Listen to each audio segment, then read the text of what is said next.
Meuble, sec, pentu ou goudronné, le sol se décline à l'infini sous nos pieds. Et pourtant, on le néglige bien trop souvent. C'est pourtant là, dans le sol, que tout commence. C'est lui qui accueille les racines des plantes que nous mangeons, que nous cultivons. C'est là que se stocke une partie du carbone de l'atmosphère. C'est le support qui nous permet de vivre. Mais le sol, ce n'est pas qu'un simple support inerte. C'est un véritable milieu de vie complexe. Il est le théâtre de réactions chimiques, d'interactions biologiques, d'échanges constants. Il abrite une biodiversité insoupçonnée, des bactéries invisibles en passant par des champignons, colamboles, vers de terre et même mammifères. Sous nos pieds, c'est donc tout un monde qui fourmille. Alors, on peut se poser ce grand problème. Dans quel état sont nos sols aujourd'hui? C'est l'une des grandes questions que nous avons explorées lors du dernier Bar des Sciences autour du thème irrigation, agriculture, changement climatique, comment vont nos sols? Alors d'après vous, comment vont nos sols, ce qu'on a sous les pieds? J'imagine pas très bien. Pourquoi pas très bien Bon, avec tout ce qu'on sait du réchauffement climatique, de modification de la biodiversité, j'imagine que ça va pas particulièrement bien actuellement. Je crois que ça va pas très bien en ce moment, même s'il a beaucoup plu ces derniers temps. Cette année, ça a beaucoup plu, mais je crois qu'il manque de l'eau. Moi, je viens de Berlin, donc je viens d'Allemagne. Okay. Et à Berlin, il nous manque également beaucoup d'eau. Ah oui, donc même en Allemagne Mais en Berlin, et spécialement cette année, c'est terrible. Okay. Ça n'a pas plu du tout, contrairement à Montpellier. Est-ce qu'on peut faire un lien, je suppose que la réponse est facile à trouver dans l'assistance, on peut faire un lien entre cette teneur en matière organique des sols en termes de quantité et en termes de turnover, qui est important aussi, avec les pratiques culturales dominantes des régions en France là-dessus, et comment interviennent les professionnels par rapport à tout ça, quoi. Alors le constat, il a été fait il y a à peu près 20 ans de la perte massive de matière organique dans les sols. Michael Hed, écologue et directeur de recherche à INRAE. Ses recherches sont centrées sur l'écologie des organismes des sols au sein du laboratoire Eco et Sol.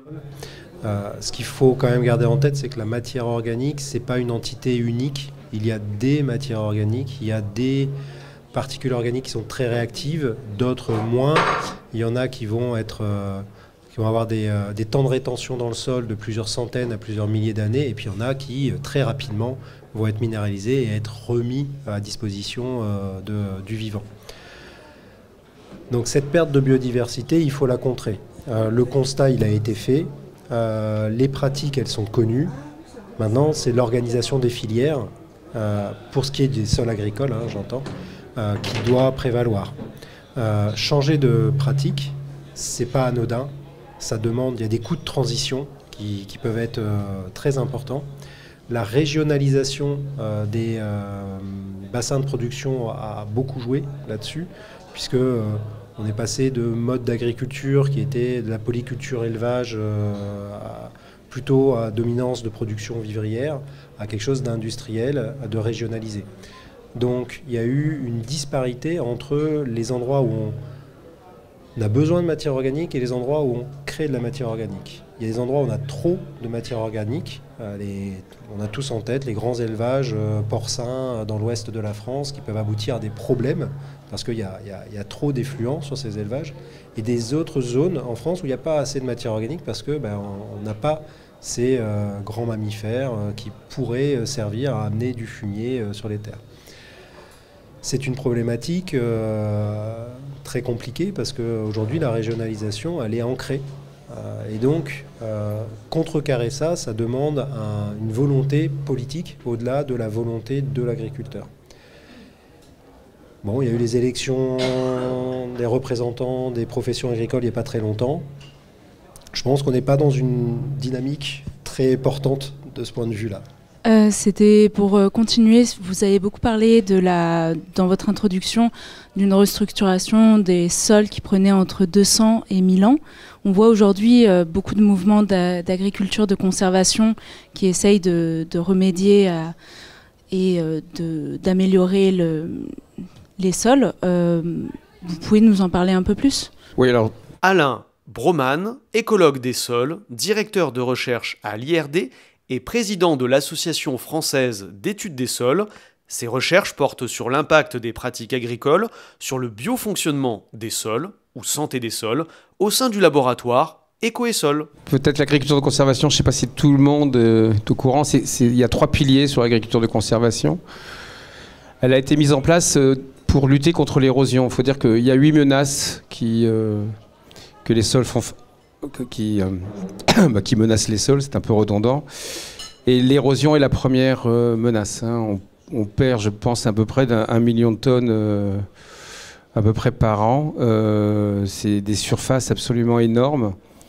Regardez les eaux, elles sont souvent marron dans des moments de pluie. C'est la terre qui part.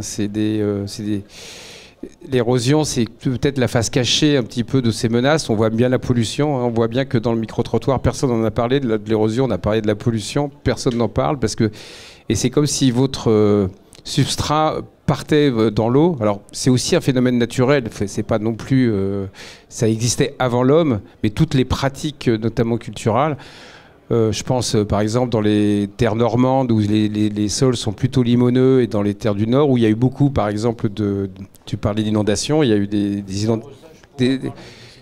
Voilà, exactement. Et ils font beaucoup de pommes de terre. Les pommes de terre, vous la luttez un petit peu, vous savez des petits monts. Et ça, c'est des canaux. Le sol, il part directement dans l'eau. Et ce qui est assez incroyable, c'est qu'on a vu un film actuellement où justement il y avait des photographies aériennes. On voyait ces sillons qui vraiment lézardent tous les sols du nord de la France. Et on a l'impression que ça fait partie du paysage, quoi. Les gens réagissent pas tellement à ça. Et c'est assez étonnant. Alors je reverge parce que je diverge beaucoup en général. Donc l'idée, c'est qu'on a d'abord couvert les sols avec effectivement une couverture permanente pour empêcher cette érosion-là. Le deuxième pilier, c'est de ne pas labourer les sols. En gros, un non-travail du sol. Et ça, c'est un pilier important aussi, parce que aussi pour l'érosion, mais pas que. Parce que pour la vie du sol, peut-être Mickaël pourra en parler, les vers de terre, ils n'aiment pas tellement qu'on retourne le sol. Et il n'y a pas que les vers de terre dans les sols. Dans l'ensemble, à part les bactéries, peut-être qu'ils aiment bien ça, parce qu'on remet de la matière organique au-dessus, donc il y a une forme de minéralisation. Sinon, la biodiversité est très atteinte, mais pas que la biodiversité, on l'a vu, c'est celle aussi qui permet au sol d'être un habitat. Et donc, quand cet habitat est perturbé, c'est tout un cycle qui est perturbé. Et le troisième pilier de l'agriculture de conservation, c'est l'association culturelle. On parlait de monoculture, ou je ne sais pas, ou c'est vous. Donc l'idée, c'est effectivement de redonner de la diversité dans le système. Et donc, soit par des rotations temporelles, c'est-à-dire vous mettez des cultures de printemps ou des cultures d'hiver, puis après vous avez des cultures. Sinon, vous faites des associations. Alors, un des problèmes des associations, c'est que vous avez une culture, la culture qu'on me disait, la culture de couverture, il faut la rabattre à un moment. Et là, on utilise des pesticides, souvent, des herbicides plutôt, excusez-moi. Et ça a été le problème, un peu le schisme qu'il y a eu entre l'agriculture biologique et l'agriculture de conservation, parce qu'évidemment, l'agriculture biologique ne pouvait pas supporter le fait de mettre des herbicides. Donc d'où c'est un peu cette dichotomie, il y a les pour de l'agriculture de conservation, il y a les pour de l'agriculture... Moi je trouve que c'est un faux débat, mais je pourrais peut-être en revenir là-dessus. Mais c'est vrai que d'un point de vue purement des sols, là il y a eu des études à Versailles qui ont été faites par des collègues Mickaël de l'INRA, sur des études à long terme. On voit quand même que ça a des effets extrêmement bénéfiques en termes de biodiversité, de stockage du carbone. Alors sur le stockage du carbone, c'est un peu moins évident, parce que ça stocke plus au-dessus, mais un peu moins en dessous. Enfin, je ne vais pas aller dans des détails. Et donc, mais ça montre que des pratiques culturelles peuvent effectivement restaurer, et pas en 200 ans ou en 2000 ans, comme je l'ai dit. Alors c'est vrai que vous allez me dire, à ce moment-là, je vous dis que c'est pas réversible. Alors c'est pas un phénomène de réversion, parce qu'un sol, c'est pas que 30 cm. Là, on parle de la couche arable. Un sol, c'est jusqu'à la roche-mère. Donc quand je parle de dégradation, je parle sur l'ensemble de ce profil-là, et pas que sur les 30 premiers centimètres. Dans la ville, par exemple, où les sols sont bétonisés, du coup rendus imperméables, l'eau qui arrive va directement ruisseler. Est-ce qu'il y a des sortes de dispositifs qu'on pourrait mettre en place en ville ou autour des villes pour permettre une meilleure irrigation de l'eau, pour ralentir du coup sa sortie du cycle? Oui, c'est certain qu'en France et dans d'autres pays, Thierry Ruff, directeur de recherche émérite à l'IRD. Il est agronome et géographe dans le laboratoire Savoir, Environnement et Société. Il anime un courant professionnel sur la gestion sociale de l'eau. Pendant des années, on a imperméabilisé les sols, fait disparaître les rivières dans l'espace urbain. Et maintenant, dans les discours, en tout cas, il y a l'idée de régénérer les sols urbains, les cours d'école, faire de l'infiltration partout. Finalement, ça consiste à perdre de l'eau pour que le sol et le sous-sol se reconstituent. Et en même temps, que ça bénéficie dans la sécurité des citoyens par rapport au phénomène de crue, etc.